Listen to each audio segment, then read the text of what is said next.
What is up, YouTube? Figured we'd start January outright. Do a quick little fleet tour, see what all we got going on. Oh, this old girl is just covered in snow from the video you guys will have probably watched yesterday. But give you the general rundown. This is a 2006 Ford Super Duty F350, the 6.0 Powerstroke. It's a dually. It's got 170,000 miles on the clock right now. A pretty good, clean looking truck. Well, not clean right now, but hey man, it is what it is. Go ahead and get some snow off of it before we fire her up.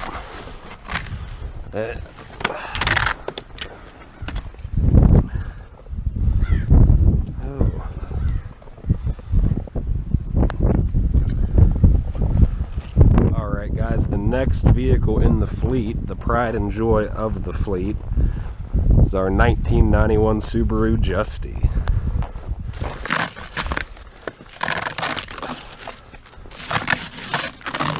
Oh yeah guys,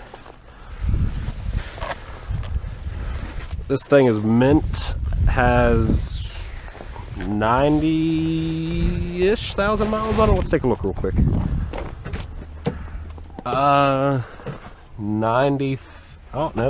85,000 miles on it. My bad, guys. Yeah. So this guy is a 5-speed, all-wheel drive. It's got a 3-cylinder that puts out a whopping 73 horsepower. So we have a street demon right here, guys. Well, just want a Powerstroke snowplow going by. So yeah guys, this here is the Justy. Stay tuned for more videos on this guy. Alright guys, next up is my 1975 International Lodestar 1600. This here is probably, it's definitely tied for my favorite vehicle in the fleet. We're in the process of kind of getting it put back together. Be kind of a cool little road runner, I don't know. Not really gonna rat rod it or anything, just kind of get a bed put on it. This bed actually goes on the next truck we're going to show in the film. Bought it as a cabin chassis in June, I believe, is when we picked this guy up. So we've had it about 6 months now. It was originally a rollback tow truck. The guy before us had it. He actually bought this truck for the rollback, then another cabin chassis, a newer International, to put the rollback on.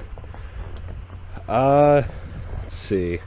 This truck had a blown clutch whenever we bought it, so really all we've gotten done on him so far is we put a new clutch in.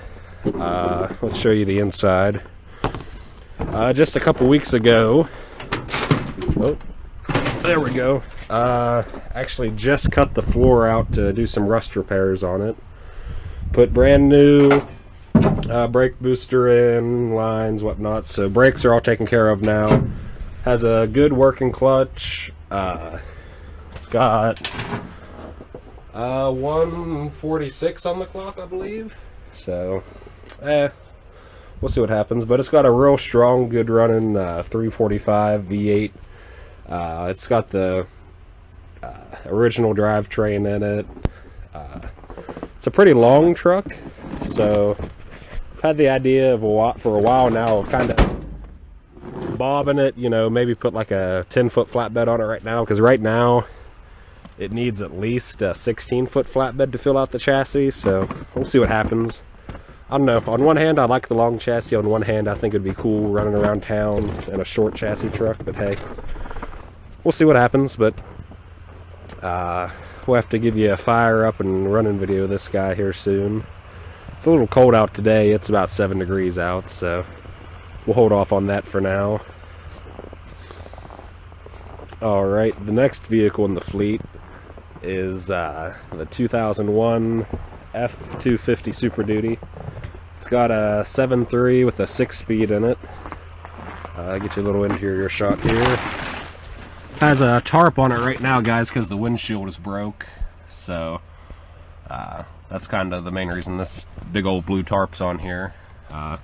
We're in the process of rebuilding him. We've got that 8-foot flatbed that's sitting on the International. It's going to get painted, put on here. We're going to chassis saver the frame and everything, get it all good to go. We've got some of this little bit of cancer to repair here, so that'll be a pretty cool video to shoot. It's a crew cab 8-foot bed truck, right at 200,000 miles on this guy. It's a real fun rig to drive, but she's been put off the road for a little bit, so to get this stuff taken care of. That's why currently driving the 06 dually up there. She's sitting up there warming up right now beside the Justy. The last vehicle I have sitting, well, not vehicle, but last, I guess, item on the property at the moment is our 18-foot car hauler. It's hanging out right now. It's a 10-year-old trailer. She's getting pretty wore out, so we'll have to upgrade that before too long, but it works. It does the job. So, alright, catch you guys in a bit. Alright, guys. Just got done checking out the vehicles over at my house. Now we're going to go over to my buddy's house and show you a couple more vehicles you'll probably see on the channel. His stuff's a little bit older than mine, just to say. A lot of you more classic fan guys probably might enjoy this. But go over here and check them out. Just getting some lunch right now. So, alright, just getting over here to my buddy's house. It would appear as if he's home. Pulling up right behind, he's got a, I believe it's a 2001 F-250 Super. So, you want to talk about it? It's a 1941 International K5. Doesn't have the original engine in it. The guy I bought it off of, it belonged to his dad, who bought it in '51 when it was about 11 years old. Because even though it's a 41 model back then, we have reason to believe it was used at a TNT factory up in Sandusky for a little while. On the driver's side door it says WAA Property 300 PBOW, which is War Assets Administration Property. Plum Brook Ordnance Works, which is up around Sandusky, where I got the truck from. So you can see it here on the door.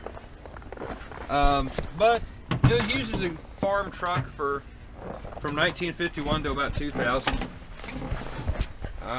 In the early 60s, they put a Chevy 235 in whenever he broke the crankshaft to the original Green Diamond engine. You can see Zach try to squeeze in here. Pretty much unchanged. I haven't done anything but wipe it down a little bit and wash the outside. Preserved when it's dirty.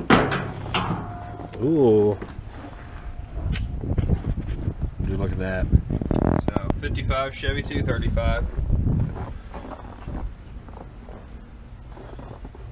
It's got, what, a 12 or 14 foot grain bed on it? Yeah, something like that. Hydraulic dump, of course. So. Yeah. That was added on by the farmer who bought it in '51. Now, did he buy it as a cabin chassis, or was it just like a flatbed at that point? So, what he had always told his son, who I bought it off of, was that it was a steel hauling truck. This is a 1946 an Oliver 70. I got it off a friend of mine. He bought it, and I asked him what he was going to do with it. He said, I was going to sell it once I got it running. I said, oh, okay. Well, he didn't get it running. He was just like, hey, I need it off the trailer. You want to buy it? I said, sure. Price is pretty decent. I mean, everything's here. Obviously, it doesn't look like everything's in the engine, but I've got it taken apart right now. Parts of it are in the basement. I mean, it is what it is. I got it pretty cheap.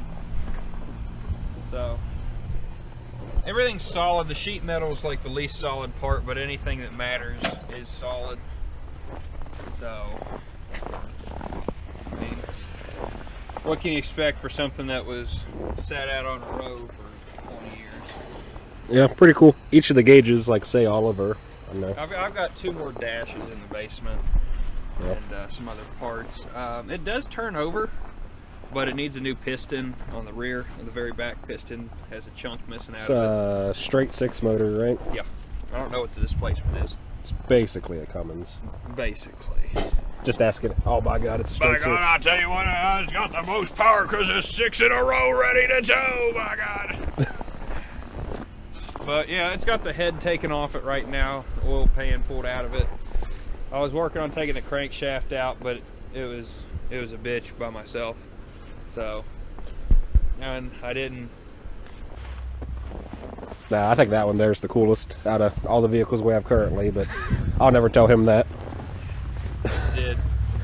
So, this is a 2001, correct? Yeah. All right. 4-speed automatic, 7.3. About what? 190 on the clock. 196. 196. Oh, almost hit that 200,000 mile magic mark. Hey. Just waiting on it. It's extended cab, short bed, pretty clean truck. Just a little bit of cancer starting on your fenders, but still has cab corners in it. That's pretty cool.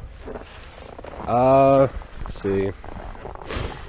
It's got the Ford reverse sensors. I've honestly never had a truck that had those, They're but starting to act up when it's really cold. Like sometimes it works, sometimes it don't. I wonder if there's a short in the wiring, maybe, yeah. But interesting thing, this is actually a Lariat truck, and it does not have the reverse sensors. So this is the only one. I've only seen like a handful that have the reverse sensors. yeah, now I know like anything like 08 and up, like anything like XLT and up in the trim levels I've saw had them, but like I mean, this is XLT. yeah, it's an XLT, but like for it being a 2001, I think that's pretty rare. Yeah, I don't. So like I said, this thing's a pretty well optioned Lariat, and it doesn't even have the reverse sensors. It just has your regular chrome bumper.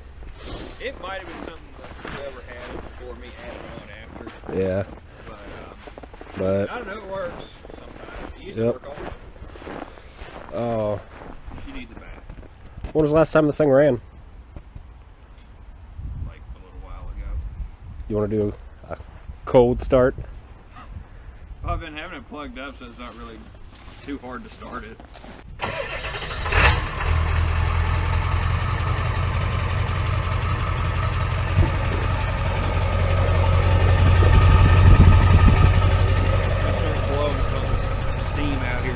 Yeah.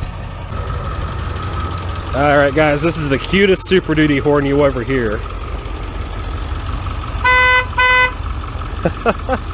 Yeah. I believe his low tone horn is not working. Yeah. There's a story behind that, but I'll tell that later. Alright. Although probably the coolest thing on this truck is, you guys probably never guess it, but you can see in there's a magic little rope. But what that's connected to is this bad boy under here.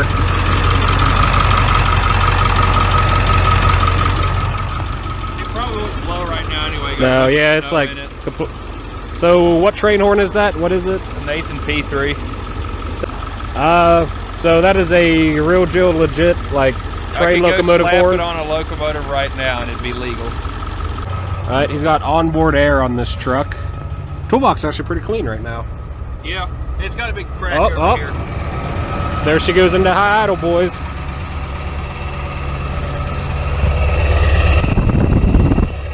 Alright, back to the toolbox.